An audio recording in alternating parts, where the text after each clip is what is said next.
हमारे जीवन में जो हम दुखी होते उसका एक कारण क्रोध है, और ये सबकी समस्या है, पुरुषों की, स्त्रियों की, छोटे की, बड़े की, धनवान गरीब, सबकी समस्या है। गुस्सा तो प्रायः सबको आता है, सबको परेशान करता है।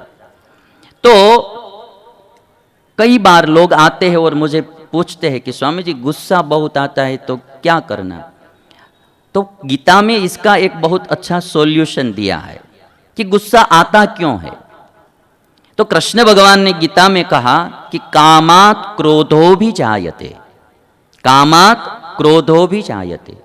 जो हमारी कामना होती है, हमारी इच्छा होती है, और वह इच्छा जब पूरी नहीं होती है, पूर्ण नहीं होती है, या इच्छा का भंग होता है, तो हमको गुस्सा आता है। कामात् क्रोधो भी जायते। कभी भी गुस्सा आता है तो देख लेना कोई न कोई हमारी इच्छा होगी और इच्छा पूर्ण नहीं होगी तो गुस्सा आएगा। आप सुबह में घर से निकलते हैं, धंधे पर जाते हैं, तो अपनी पत्नी से कह कर जाते हैं कि आज शाम हम आएंगे, पकोड़ा बनाना, आज पकोड़े खाने हैं। और आप कह कर गए और पकोड़े आपको बहुत अच्छे लगते हैं, बहुत स्वादिष्ट लगते हैं, और आप दिन भर सोचते रहते कि आज शाम को हम पकोड़े खाएंगे। पकोड़े बनाते हैं नहीं यहाँ तो पकोड़े खाएंगे, पकोड़े खाएंगे, बहुत इच्छाएं की थी। शाम जब आप घर पे आए और पत्नी ने कुछ और ही बना दिया, पकोड़े नहीं बनाए, तो इच्छा का भंग होगा तो तुरंत गुस्सा आएगा। मैंने कहा था तुमने पकोड़े क्यों नहीं बनाए, तो गुस्सा आ जाएगा। हमारे यहाँ गुजरात में एक कथा कही जाती है कि एक भाई काम करने के लिए जा रहा था, तो सुबह में अपनी पत्नी से बोल के गया बैंगन की सब्जी बनाना, बैंगन की सब्जी बनाना। किंतु पत्नी ने सोचा कि अभी बहुत दिनों से लौकी पड़ी है तो उसको ही पहले उसकी सब्जी बना दूं, कल बैंगन की बनाऊंगी। तो उन्होंने लौकी की सब्जी बना दी, बैंगन की नहीं बनाई। शाम को घर पे आया और बैंगन की सब्जी नहीं थी, तो बहुत पत्नी को डांटा, और गुस्से में वो बोल दिया कि आपको कहीं कूप भी नहीं मिलता है, जाकर गिरो, इतने दिनों से मेरे साथ रहती हो, कभी सुखी मुझे किया नहीं, दुखी ही दुखी करती रहती हो। गुस्से में तो आदमी कुछ भी बोल सकता है। तो पत्नी भी बहुत दिनों से पति के साथ रह रह कर उब गई थी, तो उन्होंने भी सोचा कि इनके साथ जिंदगी कैसे बिताना, तो जाकर कूप में गिरी, कुएं में, और पत्नी मर गई। तो ससुर पक्ष वाले ने, इस भाई के ससुर पक्ष वाले ने कोर्ट में केस कर दिया, इसको जेल में डाल दिया। 10 साल बाद वो जेल में से मुक्त हुआ, तब बैंगन की सब्जी मिली। अब जो गुस्सा नहीं किया होता तो दूसरे दिन ही मिलने वाली थी। पत्नी गई, पैसे गए, इज्जत गई, और 10 साल जेल में रहना पड़ा।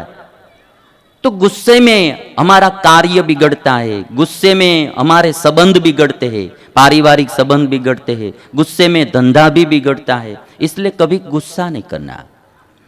गुस्सा नहीं करना है तो इच्छाएं नॉर्मल रखना। सब इच्छाएं सबकी यहाँ पूर्ण नहीं होती है।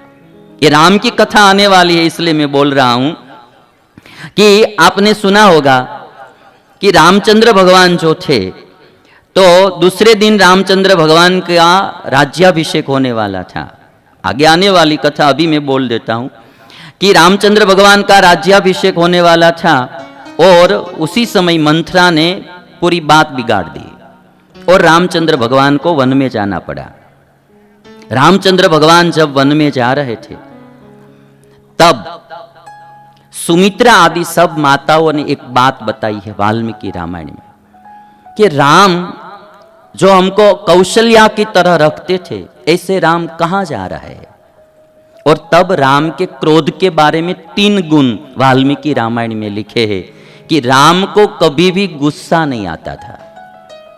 अभी देखिए कि गद्दी मिलने वाली थी और मंथरा ने काम बिगाड़ दिया, तो भी राम को मंथरा के ऊपर गुस्सा नहीं आया है। मंथरा को डांटा भी नहीं है, मंथरा को मारा भी नहीं है, राम को एक बार भी क्रोध नहीं आया है। इसीलिए आज दुनिया राम को भगवान मानकर पूजती है। पूजा गुण की होती है, पूजा कोई व्यक्ति की नहीं होती है। पूजा कभी भी कोई व्यक्ति की नहीं होती है। चाहे कितना भी धनवान आदमी हो, चाहे कितना भी सत्ताधीश आदमी हो, उसकी पूजा नहीं होती है। जितने अच्छे गुण होते हैं उतनी ही पूजा होती है। पूजा गुण की, सद्गुणों की पूजा होती है, व्यक्ति की पूजा नहीं होती है। राम के गुण बताए वाल्मीकि रामायण में।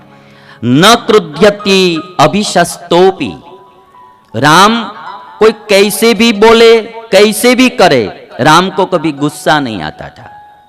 न क्रुध्यति अभिशस्तोपि, वाल्मीकि ऋषि राम के बारे में लिखते हैं, कोई कैसे भी बोले कैसे भी करे कार्य, राम को गुस्सा नहीं आता था।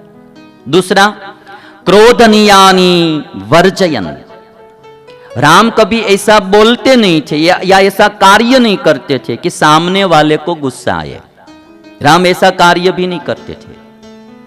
राम का इच्छा भंग हुआ, राजगद्दी मिलने वाली थी, नहीं मिली, वन में जाना पड़ा, किंतु राम को गुस्सा नहीं हुआ। बहुत ये बड़ी बात कही जाती है, जिसको गुस्सा नहीं होता है वो शांति से जीवन जी सकता है।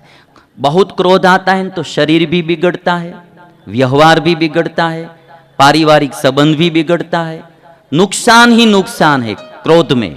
जितना ज्यादा क्रोध होगा उतना नुकसान ही नुकसान होगा, हम अपसेट ही अपसेट रहेंगे। इसलिए ये कथा सुनकर क्रोध नहीं करना। दूसरा कि राम किसी को गुस्सा आए ऐसा काम नहीं करते थे, ऐसा बोलते जैसे मंथरा ने काम किया वैसा राम कभी काम नहीं करते थे। कोई आदमी को गुस्सा नहीं आता किंतु दूसरे को गुस्सा आ जाए ना ऐसा काम करते हैं, तो राम ऐसा भी काम नहीं करते थे। तो कभी कभी हम ऐसा भी काम करते कि दूसरे को गुस्सा आ जाए। तो राम में दो गुण थे, उनको गुस्सा आता नहीं था और किसी को गुस्सा आए ऐसा कभी काम नहीं करते थे। और तीसरा, क्रुद्धान प्रसादयन सर्वान, यदि किसी को गुस्सा आ गया है तो राम ऐसी मीठी वाणी बोलते थे, इस तरह का सुचारू व्यवहार करते थे तो उसके गुस्से को उतार देते थे। तो राम में ये तीन गुण थे। इसीलिए आज मैं विश्वामित्र की कथा के आधार पर कहता हूं कि हम में गुस्सा नहीं आए तो बहुत बड़ी भगवान की कृपा होगी। आज गुस्सा जब विश्वामित्र जी को आया तो तप का भंग हो गया। और फिर विश्वामित्र जी ने सोचा कि एक बार काम ने मेरा तप भंग कर दिया, दूसरी बार क्रोध ने मेरा तप भंग कर दिया, अब मैं हिमालय में जाकर तप करूंगा। विश्वामित्र जी हिमालय चले गए। 1000 साल तक अनुष्ठान करने के बाद जब भोजन करने के लिए बैठे तब इंद्र ने ब्राह्मण के वेश में आकर भोजन मांग लिया। फिर गुस्सा कराने के लिए इंद्र आ गए। 1000 साल बाद जब भोजन करने के लिए बैठे विश्वामित्र जी, और तब इंद्र ब्राह्मण के वेश में आकर भोजन मांग लिया। विश्वामित्र ने फिर भी गुस्सा नहीं किया, कुछ भी नहीं बोले, भोजन इंद्र को दे दिया, फिर तप में लग गए। तब देवताओं की प्रेरणा से ब्रह्मा जी ने आकर कहा कि अब आप ब्रह्मर्षि सही, अब आप ब्रह्मर्षि बन गए हैं। ब्रह्मर्षे स्वागतम तेस्तु तपसा स्म सुतोषिता, ब्रह्मा जी ने आकर कहा कि ब्रह्मर्षे स्वागतम तेस्तु, हे विश्वामित्र जी अब आप ब्रह्मर्षि है, आपका स्वागत है, आपका तप से हम सब प्रसन्न हुए हैं। ब्राह्मण्यम तपसोग्रेण प्राप्तवान असि कौशिका, है कौशिक वंश में उत्पन्न विश्वामित्र जी आपने अब ब्रह्मत्व प्राप्त कर लिया है।